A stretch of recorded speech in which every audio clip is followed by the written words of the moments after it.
नमस्कार साथियों, मैं हूं आपका होस्ट कुलदीप सिंह पुनिया। साथियों, आज मेरे साथ वह हस्ती मौजूद है जिसने लंबे समय तक कांग्रेस पार्टी के अंदर अपनी सेवाएं दी हैं, अनेक पदों पर। कौन? किरसन सातरोड़ जी। फिलहाल प्रदेश उपाध्यक्ष हैं युवा कांग्रेस हरियाणा के।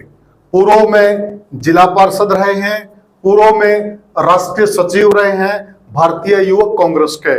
और इनका गांव पड़ता है सातरोड़। बहुत बड़ा गांव है, एरिया में अच्छा खासा वजूद है। भाई साहब, स्वागत है हमारे चैनल पे।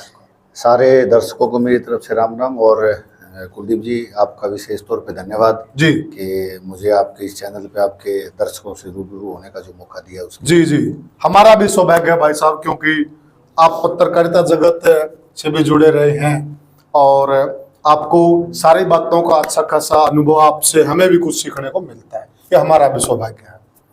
तो साथियों, जैसा कि आपको मालूम है, लोकसभा के चुनाव खत्म हो चुके हैं और लोकसभा में जो नतीजे आए हैं वह इस प्रकार के आए हैं। दोनों पार्टियां बिल्कुल बराबर खड़ी हैं। हरियाणा के अंदर लोकसभा की 10 सीटें हैं, 5 सीटें कांग्रेस ने जीती और 5 सीटें बीजेपी ने जीती। बड़ी आमने सामने की टक्कर रही। अगर लोकसभा के आधार पर हम एक आंकलन भी करें विधानसभा का, तो हमारे अंदर 90 हलके पड़ते हैं हरियाणा में, जिसमें से 46 हलकों में कांग्रेस जीतती है और लगभग 44 हलकों में बीजेपी जीतती है। यानी कि वहां पर भी बड़ी टाइट फाइट है। तो उसको देखते हुए विधानसभा में दोनों पार्टियों ने कमर कस ली है।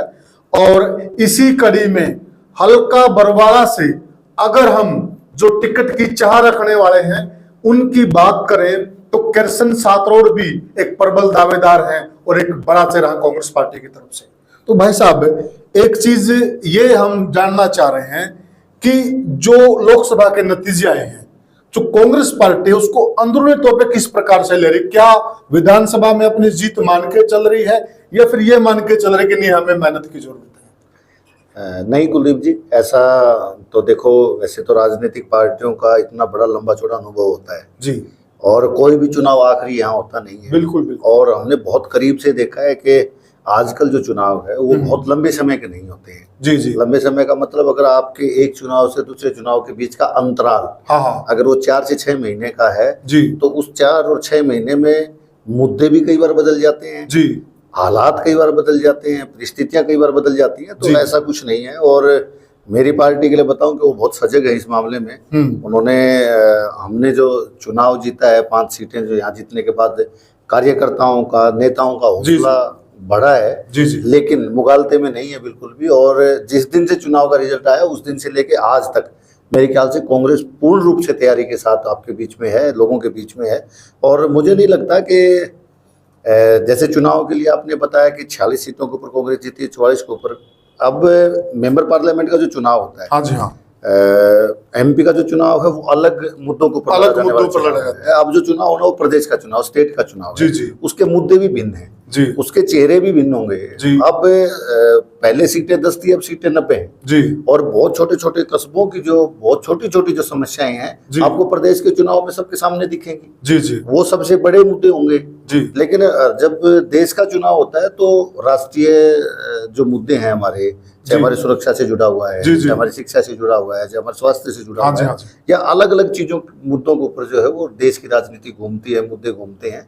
तो प्रदेश के चुनाव की बात करें तो मुझे नहीं लगता कि हम आश्वस्त हैं कि हम सरकार बनाएंगे। बहुत अच्छे मार्जिन के साथ कांग्रेस सरकार बनाएगी, बहुत अच्छी सीटें जीत करके कांग्रेस आएगी, लेकिन तैयारी के साथ। अच्छा, एक चीज एक दर्शकों के दिमाग में बड़ा सवाल घूमता रहता है।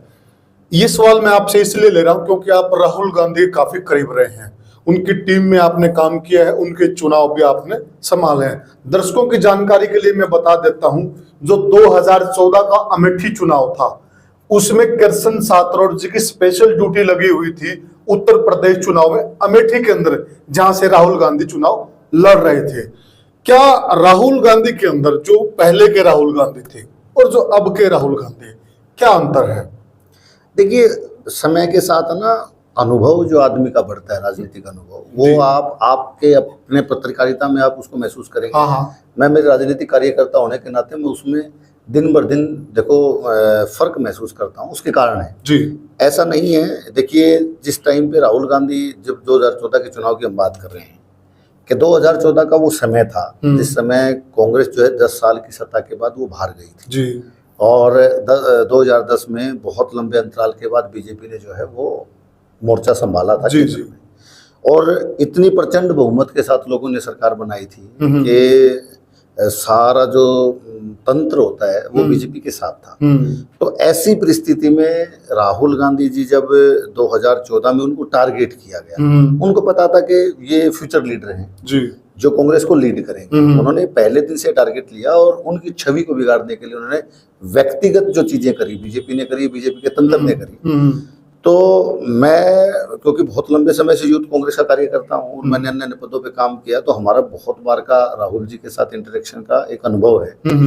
तो मैं तो नहीं मानता उसमें उनमें कोई इतना बदलाव है, इस तरह का बदलाव है, लेकिन अनुभव बढ़ता है समय के साथ। लेकिन जो 10 साल का पीरियड रहा, इसने पूरी पार्टी की उन मेहनती नेताओं कार्यकर्ताओं को बहुत कुछ सिखाया है, बहुत कुछ सिखाया, और इतना कुछ सिखाया है कि आने वाला जो समय हमारा है उसमें हम ऐसी चीजें ना करके जो बीजेपी ने करी और ऐसी चीजें करके जो लोगों के हित की हैं, तो हम सत्ता में आ भी सकते हैं और लोगों के ज्यादा काम भी कर सकते हैं। उसमें से राहुल गांधी जी का जो आपने जिक्र किया, अब राहुल गांधी जी का एक इनिशिएटिव जो पूरे देश ने देखा है, आपने भी उसको कवर किया है कि जब राहुल जी कन्याकुमारी से चले कश्मीर के लिए पैदल, तो ये एक इतना बड़ा फैसला, मानो कि आप कन्याकुमारी से शुरू होकर कश्मीर तक आपको जाना है, जी जी, उसके बीच में पैदल आपको चलना है, तो ये सोचने में ही बहुत बड़ी बात है किसी भी नेता की। जी जी। लेकिन उन्हें पहले इसका फैसला लिया और इसके फैसले के बाद जब वो वहां से वहां तक चले, तो लाजमी जो आप कह रहे थे कि उनमें क्या बदलाव है कि जब आप मास से मिलते हैं,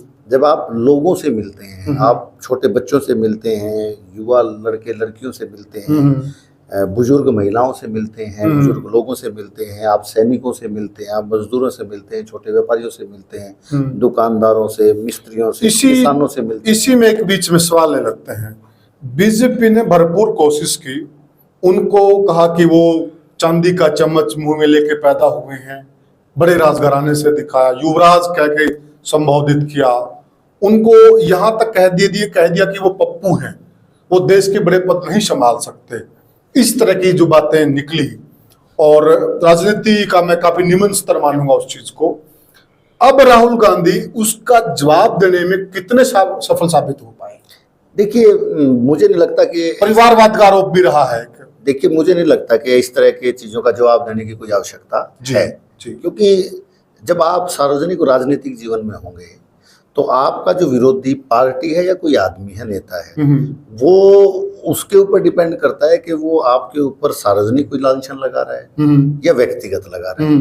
क्या आपके जीवन से जुड़े हुए ऐसी चीजें जिससे लोग प्रभावित होते हैं, उन मुद्दों को टारगेट कर रहा है कि आपके घर की चारदीवारी की जो चीजें उनको टारगेट कर रहा है। तो देखो ये तो मैं मानता हूं कि मुझे लगता है कि इन चीजों का जवाब देने की कोई आवश्यकता है, समय जवाब देता है। हाँ, हमारा भी जवाब से मतलब यही है कि जो जवाब उन्होंने अपने कर्म से दिया है, जो काम से दिया, जो रिजल्ट से दिया है, उसी जवाब से हमारा था कि जो फिलहाल जो नतीजे आए हैं या फिलहाल जो राहुल जी एक लीड करके चले हैं, उससे जनता को तो जवाब मिला है और जो सामने वाली पार्टी उसको भी जवाब मिला, इसमें कोई दो राय नहीं है। तो अब हम साथियों, ये तो हमारी बात थी राष्ट्रीय लेवल की, अब हम बात करते हैं हल्का बरवाला की, क्योंकि भाई साहब हल्का बरवाला से ही ताल ठोक रहे हैं। अगर हम हल्का बरवाला से भाई साहब का जो पृष्ठभूमि है या आधार है उसकी बात करें, भाई साहब ने जिला परिषद का चुनाव लड़ा था, वह जीते, और इनके जिला परिषद के अंदर सातरोड, लाडवा, भगाना, मायड़, खरड़लीपुर, रायपुर ढाणी, शिकारपुर, न्याणा और मिर्जापुर, ये बड़े गांव भाई साहब के क्षेत्र के अंदर आते हैं। और यहाँ से भाई साहब ने बड़ा अच्छा चुनाव लड़ा। अकेले सातरोड गांव में 20,000 वोट हैं।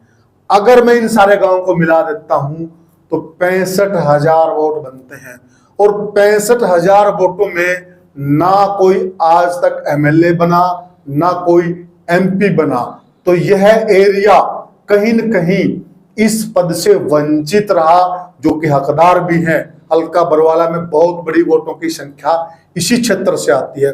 तो भाई साहब जो ये क्षेत्र वंचित रहा, तो क्या इस बार कृष्ण सातरोड जी इस चीज को पूरा कर पाएंगे जो ये?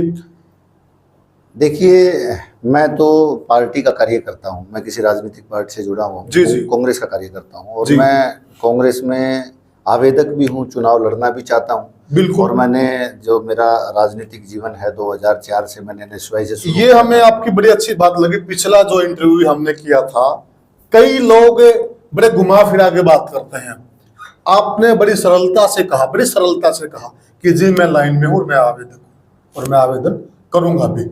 इस प्रकार से स्वीकार करना, अदरवाइज लोग घुमा फिरा के बात करते हैं, वो बड़ी मजेदार भी लगी और अब भी आप यही बात बोल रहे हैं। मैं ये बताना चाहूँगा कि राजनीतिक पार्टी का जब कार्यकर्ता होता है, जैसे आपने न्याणा और मिर्जापुर का नाम दिया। हाँ। न्याणा और मिर्जापुर मेरे गवांड हैं जी, लेकिन मेरे जिला परिषद के वार्ड में नहीं आते, लेकिन हमारे गवांड है। तो ये जो इलाका आपने बताया है, ये इलाका हमेशा से ही, अब बरवाड़ा हल्के में है, पहले ये घिराई में होता था और बहुत लंबे समय तक ये घिराई में रहा है। उसके बाद राजनीतिक कार्यकर्ता की बात आई तो मैंने पार्टी में लगभग 20 साल का मेरा अनुभव है काम करने का। बिल्कुल। मैंने NSY से अपनी राजनीति स्टार्ट करी थी। मैं 2004 में जाट कॉलेज हिसार का प्रेसिडेंट बना था। उस समय से लेके आज तक मैं किसी न किसी पद पे काम कर रहा हूँ। देखिए, ये चुनाव का समय है और इस चुनाव के समय में अगर हम रोड पे बरवाड़ा हल्के के किसी भी अन्य जगह पे जाएंगे तो आपको बहुत लोगों के पोस्टर बोर्ड लगे मिलेंगे। बिल्कुल। क्या होता है कि जो ये राजनीतिक पद हैं, विधायक बनना, MP बनना, विधानसभा में जाना, लोकसभा में जाना, सबकी इच्छा होती है, कोई भी आदमी चाहता है। जी। लेकिन इसका अपना एक आधार होता है। जैसे मैं राजनीतिक पार्टी कांग्रेस से टिकट मांग रहा हूँ, मेरी टिकट का अपना एक आधार है, मैं क्यों मांग रहा हूँ, मैंने पार्टी के लिए क्या किया कि पार्टी मुझे टिकट दे, मैंने आपको बताया। जी। और आपने अपनी चीजों में इसको, आपकी रिसर्च में जो आपने की है उसमें आपने बताया जी। तो वो जो बोर्ड लगते हैं और जो इन 6 महीने के अंदर जो पैसे लगते हैं, उसमें एक डिफरेंस है, बेसिक डिफरेंस है कि जो बहुत नए लोग चुनाव लड़ने के लिए आते हैं, वो हो सकता है कोई निर्दलीय तैयारी करता हो या किसी पार्टी में अब भी शामिल हो गया, किसी में शामिल होना चाहता हो जी, उनके लिए मैंडेटरी है लोगों तक रीच करना, लोगों तक अपना नाम पहुंचाना। कारण यही है क्योंकि वो बहुत लंबे समय से पार्टी में काम नहीं कर पाते, पार्टी में कोई अंदर कोई पहचान नहीं। तो हमारा जो राजनीतिक कार्यकर्ता का जो काम होता है, मैंने 20 साल, मैं बीच में टोकूंगा आपको जी, कि मैंने 20 साल उसमें काम किया जी। और 20 साल में काम करने के बाद मैंने कार्यकर्ता के तौर पे काम किया। मैं कोई पार्टी का बड़ा नेता तो हूँ नहीं, मैं तो कार्यकर्ता हूँ। और मैंने तो हल्का प्रधान से अपना चुनाव की शुरुआत करी थी। मैंने यूथ कांग्रेस में बरवाड़ा, मैं उसी बात पे आ रहा हूँ क्योंकि बरवाला के भावी विधायक से बात कर रहा हूँ। तो क्या प्राथमिकता रहेंगी कृष्ण जी की बरवाला के लिए? पहली प्राथमिकता तो ये है कि अगर मेरे को मौका मिलता है ना, तो जितने सारे भाई हैं जिनका आपने जिक्र किया, सबसे पहले तो इनको साथ लेके चले। क्या बात है। और ये जो कहेंगे वो काम करेंगे, क्योंकि इन सब के पास राजनीतिक अनुभव है। इनके पास जितनी बीमारी है ना, मतलब बीमारी का मतलब इस हल्के में जो टोटल है, क्योंकि सारी जगह घूम रहे हैं लोग, इनके पास इकट्ठी हो रखी है। ये बताते रहेंगे, आप इलाज करते रहेंगे। तो साथियों, जैसा भाई साहब ने कहा, मेरे ताऊजी पंचायती आदमी रहे हैं, उन्होंने अनेक बड़े बड़े सामाजिक पदों पे काम किया। वह कहते थे यह बात, अगर आपको आगे बढ़ना है, अगर आपको अपने कंपटीटर कम करने हैं, तो आप उनको साथ लेके चलिए। दुनिया की कोई ताकत नहीं आपको आगे बढ़ने से रोक दे, सच्चाई है। तो आज हमने बात की बरवाला के अंदर जो टिकट के बहुत बड़े मजबूत दावेदार हैं कांग्रेस पार्टी से, कृष्ण सातरोड जी के साथ। और मेरे ख्याल से आप देख ही रहे थे, ऐसा कोई जवाब नहीं था जिसमें कृष्ण सातरोड जी ने लिपा पोती की हो। जो हमने इनसे जानना चाहा, जो पूछा, इन्होंने डंके की चोट पर बेबाक राय रखी, बिना फिल्टर के। आपको यह हमारी बातचीत कैसे लगी, हमें कमेंट सेक्शन में जरूर बताइएगा। और साथ के साथ एक हमारी गुजारिश है आपसे कि वीडियो को ज्यादा से ज्यादा शेयर कीजिएगा और चैनल को सब्सक्राइब कीजिएगा। और कमेंट सेक्शन में हमें बरवाला के वह काम जरूर बताइएगा जो बरवाला के अंदर होने चाहिए, जिससे बरवाला के विकास की गति और बरवाला पूरे प्रदेश में अव्वल बन सके। तो साथियों, हमारे साथ आप चर्चा में जुड़े। आपको ये चर्चा कैसी लगी हमें जरूर बताइएगा। राम राम, जय हिंद साथी। राम राम।